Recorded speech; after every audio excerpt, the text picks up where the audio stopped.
আজকে মাঘী পূর্ণিমাতে ছোট্ট একটা গোপুর প্রতিষ্ঠা হবে, সেখানেই আজকে নিমন্ত্রণ ছিল। হ্যালো গাইস, ওয়েলকাম টু স্বর্ণময়ীস মিনি ব্লগ। সকাল সকাল উঠে স্নান করে রেডি হয়ে নিয়েছিলাম, আর দেখো এখানে গোপালের জন্য ফুল, মিষ্টি, জামা সব কিছু কিনে নিয়েছিলাম নিমন্ত্রণতে যাওয়ার জন্য। আর তার সাথে এখান থেকে গোপুর জন্য একটা ক্যাডবেরি আর ছোট্ট একটা মাখন নিয়ে নিয়েছিলাম। কেনাকাটি করা তো আমার হয়ে গেছে, আর তার সাথে দেখো সভিকও চলে এসেছে আমার পার্সোনাল র্যাপিডো করে। এখন আমি যাব গোপুর বাড়িতে। জানো তো, গোপালের জন্য জামা কেনার শখ আমার বহুদিনের। যখন ঠাকুরের জন্য জামা কাপড় কিনতে যাই, গোপালের ওই ছোট্ট ছোট্ট জামাগুলো দেখে মনে হয় যে যদি আমার গোপাল থাকতো তাহলে আমিও গোপালের জন্য জামা কিনতে পারতাম, বা আমার চেনা পরিচিত আমার বন্ধু বান্ধব কারোর বাড়িতেই যদি গোপাল থাকতো তাহলে তাকে আমি কিনে দিতে পারতাম। কিন্তু সেই সৌভাগ্য আমার কিন্তু কোনোদিনও হয়নি। তাই যখনই শুনেছিলাম গোপাল প্রতিষ্ঠা হবে, আমি সবার আগে জামা কিনতে গেছিলাম।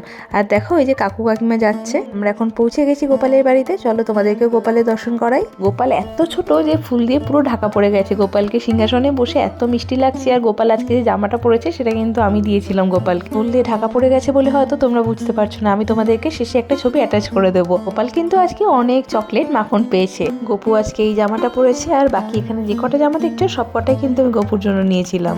অনেকক্ষণ গল্প গুজব করে চলে এসেছিলাম কি রান্না হচ্ছে সেটা দেখার জন্য। এখানে দেখো গরম গরম বেগুনি ভাজা হচ্ছিল, আর আমি খেতে বসে গেছিলাম ফ্রাইড রাইস আর আলুর দম নিয়ে।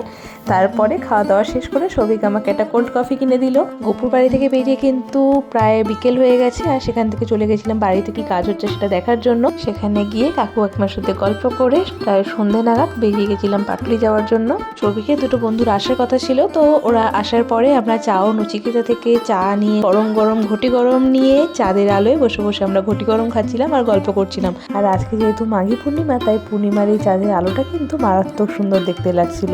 আর তার সাথে ঠান্ডা ঠান্ডা হাওয়া দিচ্ছিল, সব মিলিয়ে পরিবেশটা কিন্তু দারুণ ছিল। এই খোলা আকাশের তলায় ঠান্ডা ঠান্ডা ওয়েদারে চাঁদের আলোতে গল্প করতে কার না ভালো লাগে বলো তো। যাই হোক, অনেক তো গল্প করলাম, এখন চলে যাচ্ছিলাম বাড়ির দিকে। আর হঠাৎ করে চোখে পড়লো এই দোকানটা। এখানে দেখো বিভিন্ন ধরনের এরকম উলের জিনিসপত্র পাওয়া যাচ্ছে। আমি সেখান থেকে দুটো গার্ডার কিনলাম। এখন যাব বাড়ি। আজকে সারাদিনটা তো খুব ভালো করে কাটালাম, আর ভিডিওটা আশা করি তোমাদের ভালো লেগেছে। তো চলো আজকের ভিডিওটা এত পর্যন্ত, দেখা হচ্ছে আবার নেক্সট ভিডিওতে। টাটা।